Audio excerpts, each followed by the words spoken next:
The legend, is he back? Whoa! Oh! King's back. Ron Howard, ladies and gentlemen. Man, Ron Howard is back. We're going to open up to Ron. Just say something on the mic so they know it's really you, man. Okay, I'm here. There he's here, man. So call up 888-742-3345. This is Sway. Sway. Sway. Sway. In the morning. In the morning. In the morning. Shake it, body. Wake your fuck ass up. That crust out, y'all. That makes sense, doesn't it? Yes. So, we agree. We're opening it. Now, that's a clip from the new film Inferno, which hits theaters today. Director and producer of the film is with us right now. The legendary Ron Howard is here. Wow, man. Good to be here. Now- Good to be back. Yeah, good to have you back, Yeah, man. pleasure. Yeah, man, you've been working your ass off, bro. My kids are all grown. Yeah. And it turns out I really like this directing, producing thing, so I might as well do more of it. Why not, right? Yeah. I will talk about Inferno because that's out today, but we were just talking off air about Nat Geo and some of the programming they have going on. And I've been seeing this promotion for Mars. Yeah, it's really interesting. It's part scripted and part documentary, and so at the same time, look, it's been an amazing year. While I'm doing Inferno, which is this, big movie, IMAX, go to all the locations, thriller, suspense, Robert Langdon movie, real popcorn movie. At the same time, I'm doing the Beatles documentary. Oh, what? Which is now on Hulu. And that I was proud of that. And meanwhile, I've been one of the key executive producers on Mars, getting to interview people like Elon Musk and Scott Kelly up in the space station and stuff like that. And that's a really interesting experiment. And I think all of these things speak to their audience in the way they're supposed to. So I'm proud of them. You interviewed them while they were in the space station? Yeah, Scott Kelly. He went up there and lived there for a year to try to so that they could ascertain what it would mean to the human body. And he has a twin brother. So they measured the twin brother at the same time that he was living this year in the space station to see what that kind of space travel would entail. What kind of results? Like, did his body age more? Right. Like, what kind of results? Yeah, it beats them up. Eyesight suffers, body mass suffers. They have to do a lot of working out and so forth, and so it's it's a fascinating time. For me, and also, our company with Brian Grazer and Imagine Entertainment, we get to work on a lot of different stories. We have Empire, we have New 24s coming out, still trying to get some more Arrested Development happening, and that's looking kind of promising. So the company's real busy, and it allows me this chance to sort of be a part of a lot of different stories. Empire. Oh, well, that's I can't claim much credit for that. I don't work on that show, but Brian Grazer, and of course Lee Daniels and the team, really came up with something powerful and strong.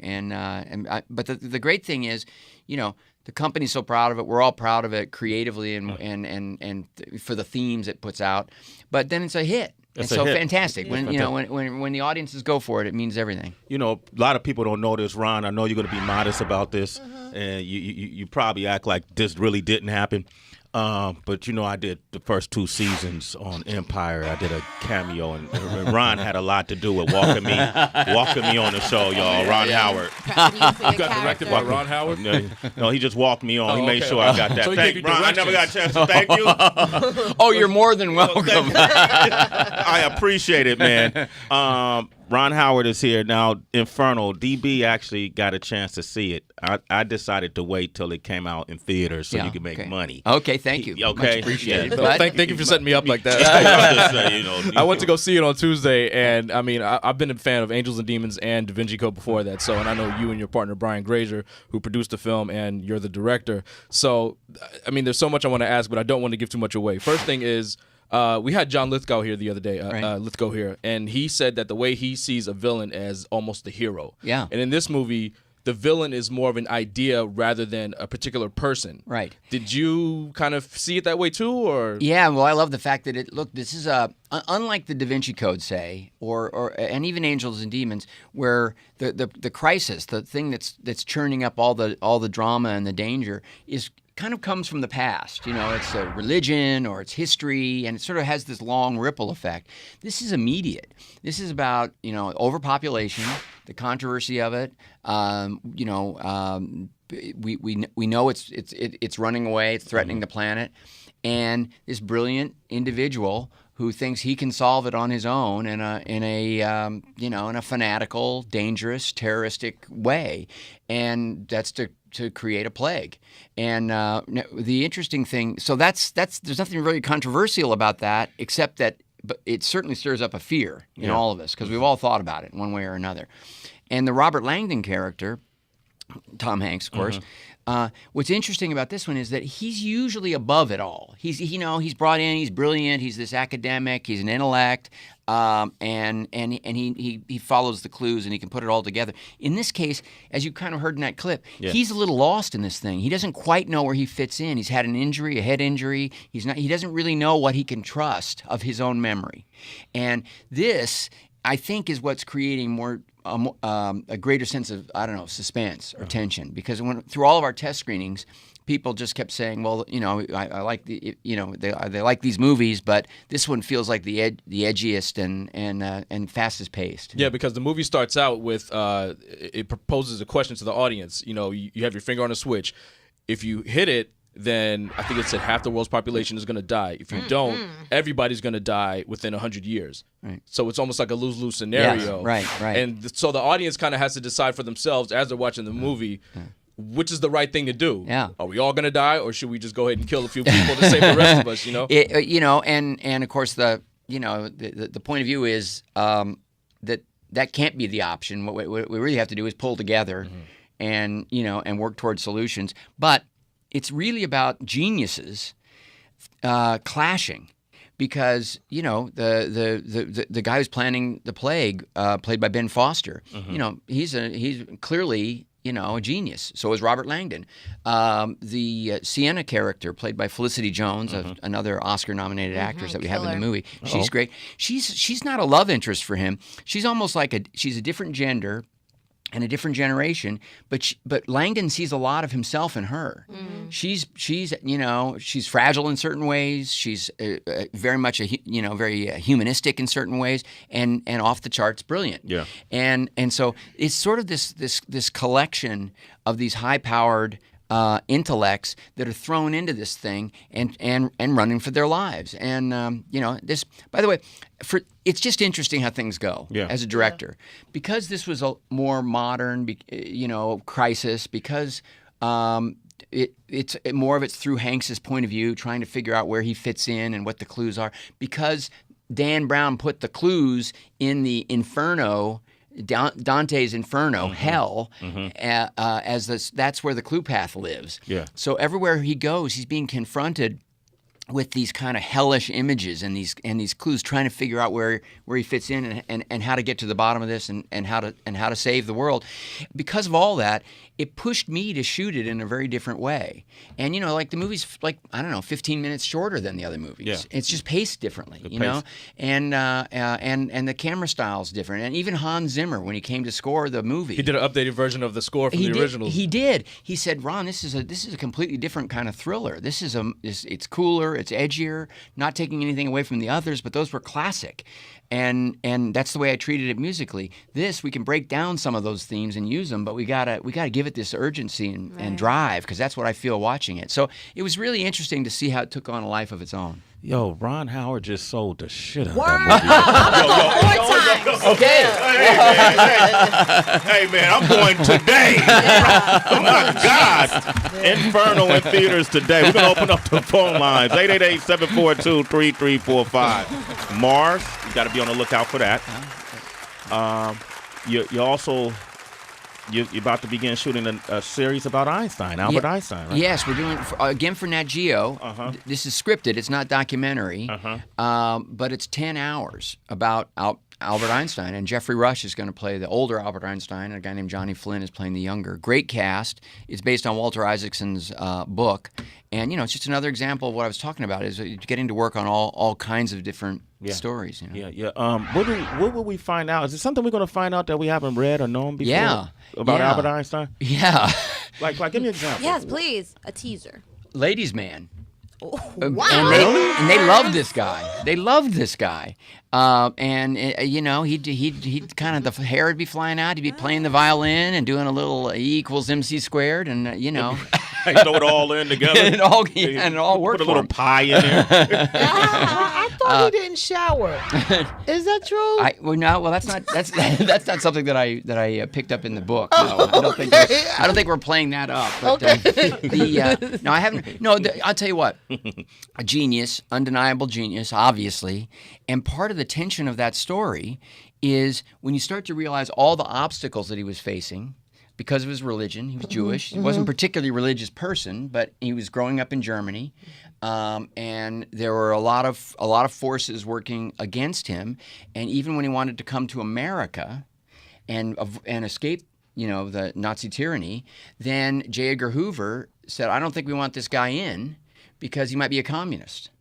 And so he got in, but it was fascinating how many obstacles there were trying to, in a way, prevent this guy from giving the world everything that he had to offer. And I think that's an interesting theme that you just feel throughout it. And he navigated, you know, he navigated all that. And sometimes he was his own obstacle. Because he was a complicated guy. And he had a lot of sex in the process. He was human first. He was human, right? Ron, going back to that immaculate sell you gave of Inferno and thinking about some of the themes about, like, you know, people feeling it's a lose-lose situation, it's a crisis, we're all going to die. It made me think of the presidential election. And I'm wondering, since you're loving this role of being a producer and a director, would you ever consider producing and directing a film about this crazy presidential election? It would be a great subject, but as you know, I think there's going to be a lot of serious work done about it because you know, I'm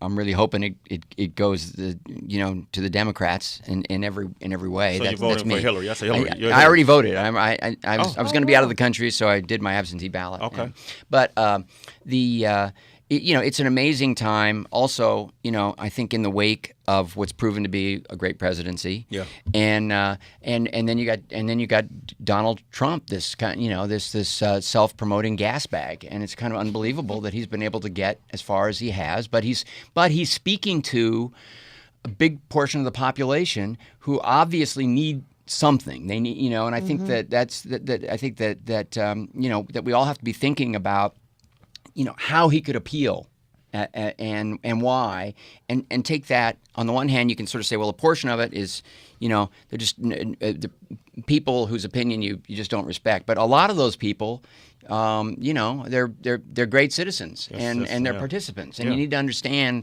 you know, why they feel as strongly as they do, and try to get to the bottom of it. So there's great work to be done. There will be great documentaries. I think there's a fantastic Broadway musical in just Trump the musical. Oh, Trump!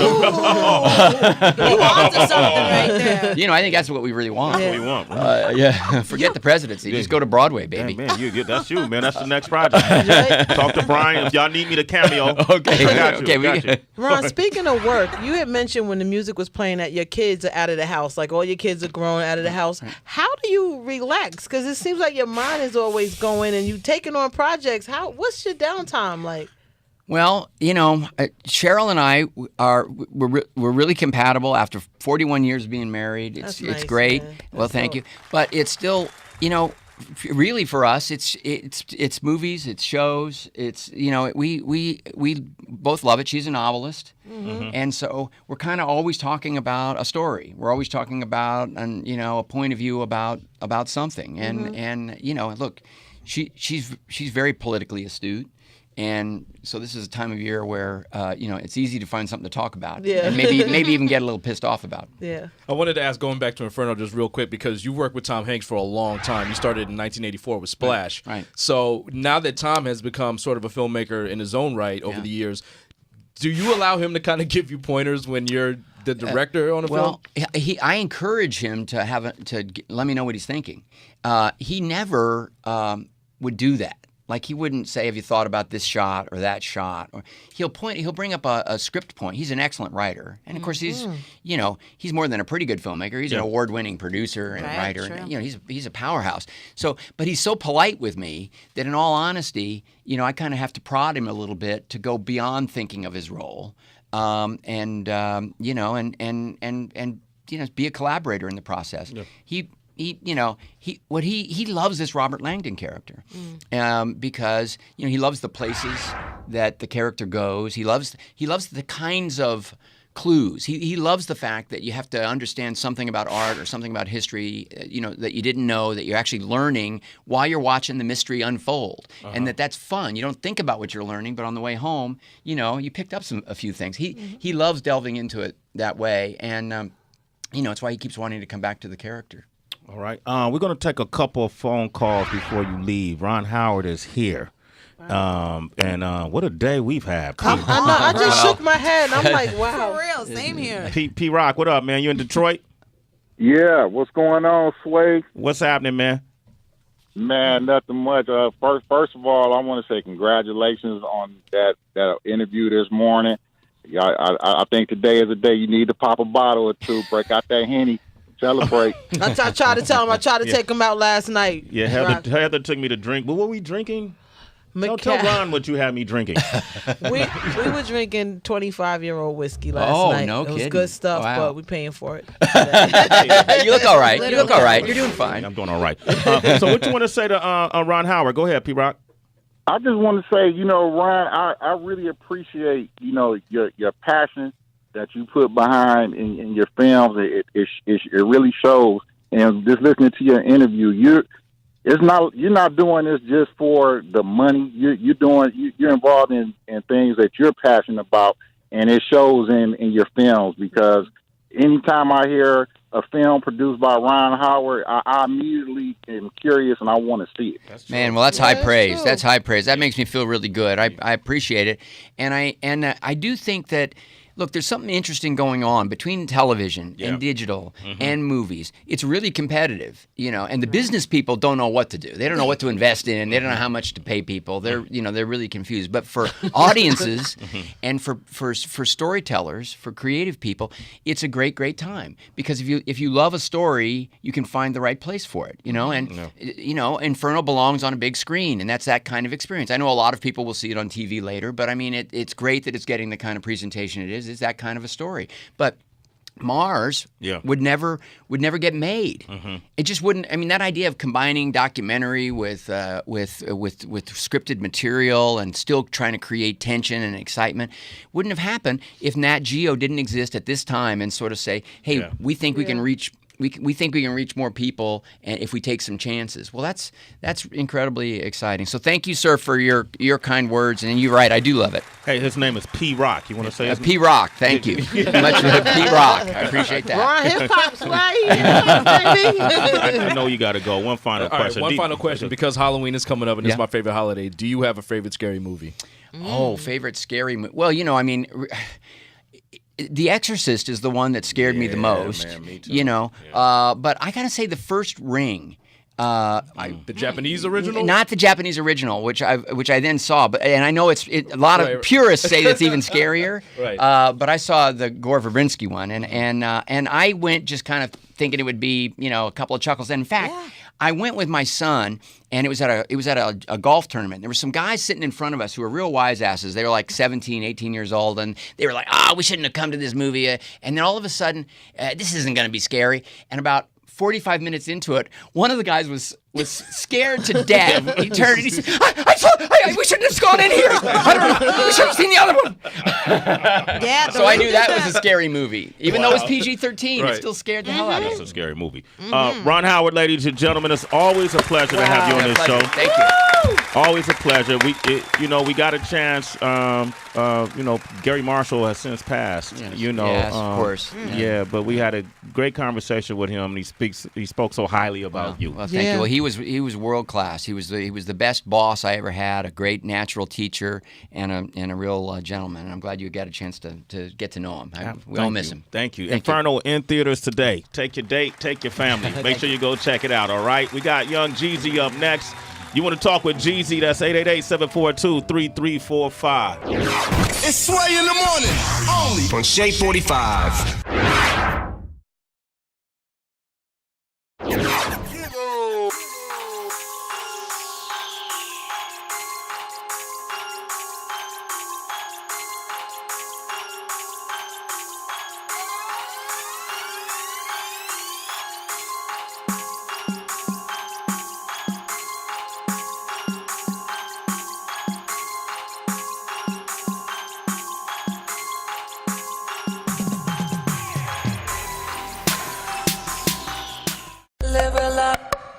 level up.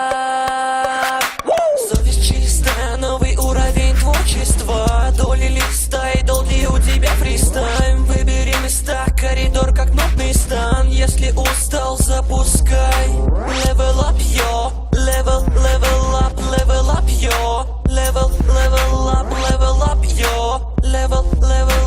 Level up, oh.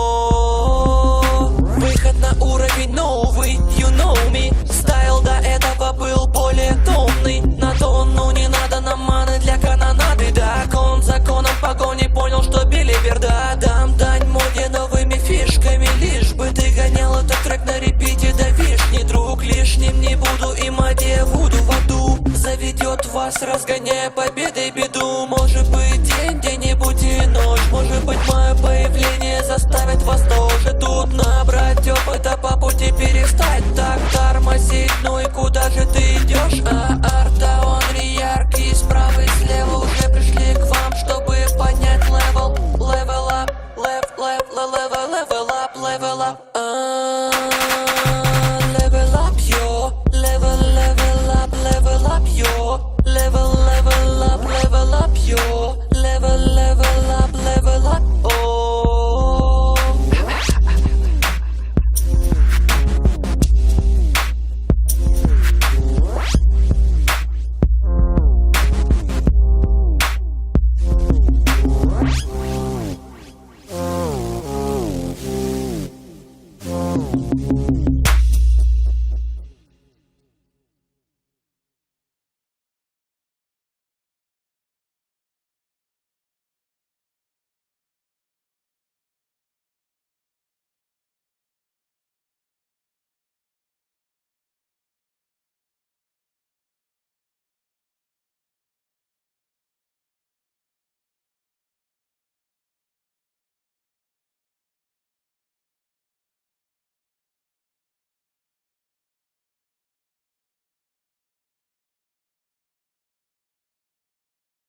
so that they could sort of ascertain what it would mean to the human body. And he has a twin brother. So they measured the twin brother at the same time that he was living this year in the space station to see what that kind of space travel would entail. What kind of results, like, did his body age more? Right. Like, what kind of results? Yeah, it beats them up. Eyesight suffers, body mass suffers. They have to do a lot of working out and so forth, and you know, so it's you know, it's a fascinating time, for me, and also our company with Brian Grazer and Imagine Entertainment. You know, we get to work on a lot of different stories. We have Empire, we have New 24s coming out. Still trying to get some more Arrested Development happening, and that's looking kind of promising. So the company's real busy. The legend, is he back?